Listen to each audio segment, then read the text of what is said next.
నవీ ముంబైలోని doctor DY Patil stadium మరోసారి చారిత్రక ఘట్టానికి వేదిక కాబోతుంది.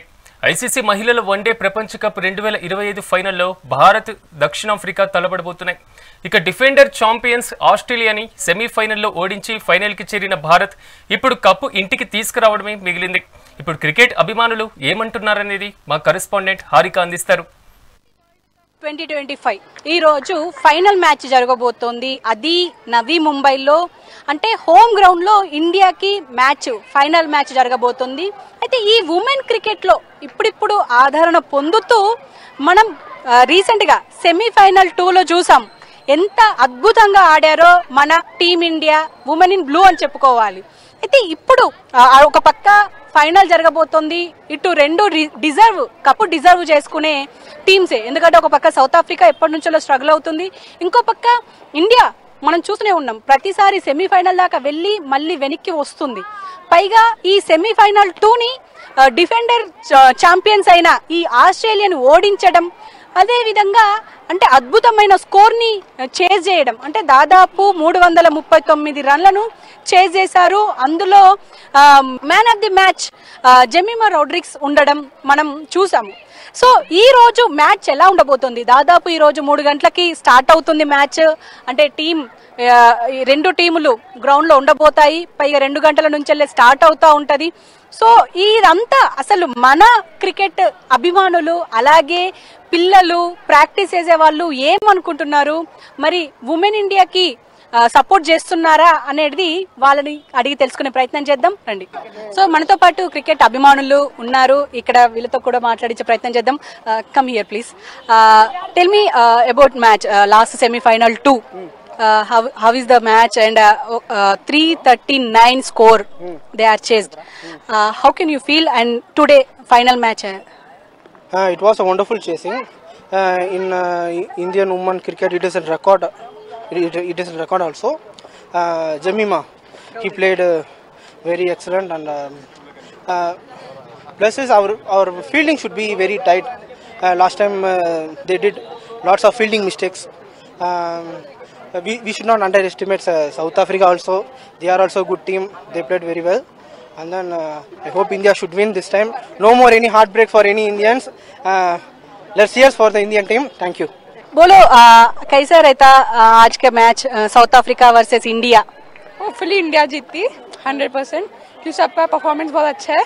साउथ अफ्रीका भी अच्छा खेलती है, लेकिन इंडिया आज जीत के दिखाएगी. डिफेंडर चैंपियंस 7 बार जीता ऑस्ट्रेलिया कप को. अब इंडिया जीतेगी कैसा, और फ्लॉस क्या है? इंडिया तो जीतेगी कंफर्म है. बस फील्डिंग वगैरह इंडिया टीम का कैसा रहना चाहिए? इंडिया टीम की फील्डिंग तो और इम्प्रूव कर सकते हैं, लेकिन फिर भी सही करते हैं. So south Africa versus India ఈ రోజు ఉండబోతోంది. ఎలా ఉండబోతుంది అంటారు? నాకు తెలిసి సౌత్ ఆఫ్రికానే విన్ అవుతుంది. ఎందుకంటే ఇండియా బ్యాటింగ్ లైనప్ కొంచెం అటు ఇటు అయింది. లాస్ట్ సెమీఫైనల్లో జెమీ ఆడకపోతే ఆస్ట్రేలియానే వెళ్ళేది. అందుకు ఇప్పుడు ఇంప్రూవ్ అవ్వి ఆడితే okay, India can win. But I have hopes on south Africa because they have nice fielding, bowling, batting. మనమేం ఇంప్రూవ్ చేసుకోవాలి? మనం batting, fielding mostly. That's it. Bro, ఈ రోజు ఫైనల్ మ్యాచ్ ఉంది సౌత్ ఆఫ్రికా వర్సెస్ ఇండియా. ఎలా ఉండబోతుంది అంటారు? మన టీమ్ ఇండియా ఏది ఇంప్రూవ్ చేసుకుంటే బెటర్ అంటారు?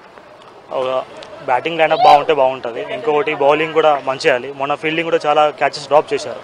అది ఒకసారి ఫీల్డింగ్ బాగా ఇంప్రూవ్ చేసుకుంటే బాగుంటుంది యాక్చువల్గా. ఇంకా బిట్వీన్ రన్నింగ్ వికెట్స్ బాగానే ఉంది. మొన్న జెమిమా కూడా బాగానే ఆడింది యాక్చువల్గా.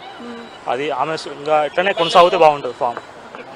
స్మృతి మందాన గురించి మనకు తెలుసు ఆల్రెడీ, అంటే ఒక స్టేబుల్ ఓపెనర్ అయినప్పటికీ ప్రతికరావాలు గాయమై వెళ్ళిపోయారు. కాబట్టి ఇప్పుడు షఫాలి వర్మ మధ్యలో అలాగే స్మృతి మందాన మధ్యలో ఎలాంటి పార్ట్నర్షిప్ ఉంటే బెటర్ అంటారు? అంటే బాల్ టు బాల్ ఉంటే బాగుంటుంది. యాక్చువల్గా షఫాలి వర్మ మొన్న ఫెయిల్ అయింది. యాక్చువల్ బాగా ఆడాల్సింది మొన్న, అనుకోకుండా అక్కడ అవుట్ అవ్వడం చాలా దురదృష్టకరం. ఈ షఫాలి వర్మ ఈ మ్యాచ్ బాగా క్లిక్ అయితే బాగుంటుంది అనుకుంటున్నాను. హోప్ ఇవ్వాలంటారు. ఇంకో ఛాన్స్ ఇవ్వాలి. ఒక మ్యాచ్కి మనం జడ్జ్ చేయలేం కదా ఎవరిని. ఇంకో మ్యాచ్కి అయితే ఇవ్వాలి కంపల్సరీ. అంటే ఈ రోజు ఎంత స్కోర్ వచ్చే అవకాశం ఉంది? అంటే మొన్న చూసాము రికార్డ్ బ్రేక్ అయిపోయింది, అంటే మెన్స్ టీం కూడా చేయలేదు అంత పెద్ద చేజ్. ఇప్పుడు ఎంత స్కోర్ అయ్యే అవకాశం ఉంటుందంటారు? అంటే బ్యాటింగ్ అంటే టాస్ గెలిచిన తర్వాత ఎవరు బ్యాటింగ్ ఎవరు బౌలింగ్ ఉంటే బెటర్ అంటారు? టాస్ గెలిచాక యాక్చువల్గా ఫీల్డింగ్ తీసుకుని చాలా మంచిది. అకార్డింగ్ టు పిచ్ ఎలా ఉంటే అలా స్కోర్ అట్లా వస్తుంది. కానీ వెంకటేష్ స్టేడియం అనేది ఒక మంచి బ్యాటింగ్ పిచ్, యాక్చువల్గా రావచ్చు 280 290 ఎబో వస్తుంది కంపల్సరీ. అంటే సౌత్ ఆఫ్రికా గురించి ఏమైనా ఐడియా ఉందా? అంటే సౌత్ ఆఫ్రికాలో కూడా కాప్ కావచ్చు, ఇటు వాళ్ళు కూడా స్ట్రాంగ్ ప్లేయర్స్, అటు ఆల్రౌండర్స్ ముఖ్యంగా వాళ్ళ దాంట్లో ఉన్నది ఎలా ఉండబోతుంది? అక్కడ ఆల్రౌండ్ పర్ఫార్మెన్స్ బాగుంది. యాక్చువల్గా ఆమె సౌత్ ఆఫ్రికా మొన్న 165 ఒక బ్యాట్స్మెన్ చేశారు. యాక్చువల్గా సౌత్ ఆఫ్రికా కూడా ఫామ్ బాగానే ఉంది, వాళ్ళు కూడా కొనసాగుతుంది మంచిగా, చూడాలి. సో ఫైనల్ గా చూసారు కదా, ముఖ్యంగా ఈ సౌత్ ఆఫ్రికా వర్సెస్ ఇండియా ఖచ్చితంగా ఇంట్రెస్టింగ్ గానే ఉండబోతోంది అనే చెప్పుకోవాలి. ముఖ్యంగా ఇటు ఇండియా చూసుకుంటే ఒక రన్స్ లీక్ చేయడం, క్యాచ్ డ్రాప్ చేయడం, అంటే ఫీల్డింగ్ లో కొంచెం వీక్ ఉన్నారు అని చెప్పేసి అయితే మాట్లాడుకోవాలి. ఎందుకంటే ఒక పక్క జమీమా, ఇంకో పక్క రాధా, అలాగే ప్రతిక రావల్ ఉన్నంతసేపు ఒక మంచి పార్ట్నర్షిప్ ఇవ్వడం, అలాగే ఫీల్డింగ్ కూడా మంచిగా చేశారు. కానీ ఒక పక్క చూస్తే మాత్రం ఇప్పుడు ప్రతిక రావల్కి యాంకిల్ కి గాయం అవ్వడంతో ఇప్పుడు కొంచెం ఫీల్డింగ్ లో ఒక పక్క ఇప్పుడు జమీమా రౌడ్రిక్స్, అలాగే ఇటు రాధా వీళ్ళు మాత్రమే మనకు కనిపిస్తున్నారు. అరుంధతి అక్కడక్కడ కనిపించినా సరే ఇక్కడ మనకు ఉన్నది స్ట్రాంగ్, ఇది ఇంత మాత్రమే. కానీ మనకు ఆపోజిట్ టీం మాత్రం ఇటు ఫీల్డింగ్ చూసుకున్నా, బౌలింగ్ చూసుకున్నా, బ్యాటింగ్ చూసుకున్నా అన్ని స్ట్రాంగ్ గా ఉన్న ఒక మంచి టీం అని చెప్పుకోవాలి. మరి మన ఇండియన్ టీం మాత్రం ఖచ్చితంగా ఇటు బ్యాటింగ్ లో ఓపెనర్స్ గా ఉన్న ఎవరైతే షఫాలి వర్మకి ఇప్పుడు సెకండ్ ఛాన్స్ అని చెప్పుకోవాలి. ఖచ్చితంగా ఒక మంచి పార్ట్నర్షిప్ అయితే రావాలి. అంటే స్మృతి మందాన లాస్ట్ టైం వైడ్ కోసం వెళ్ళిన తర్వాత అది వైడ్ కోసం తీసుకున్న రివ్యూ అది అవుట్ గా మారడంతో అదొక పెద్ద డ్రాబ్యాక్ అని చెప్పుకున్నప్పటికీ ఇక్కడ జమీమా రౌడ్రిక్స్ ఈ సెమీఫైనల్ 2ని లాక్కొచ్చారు.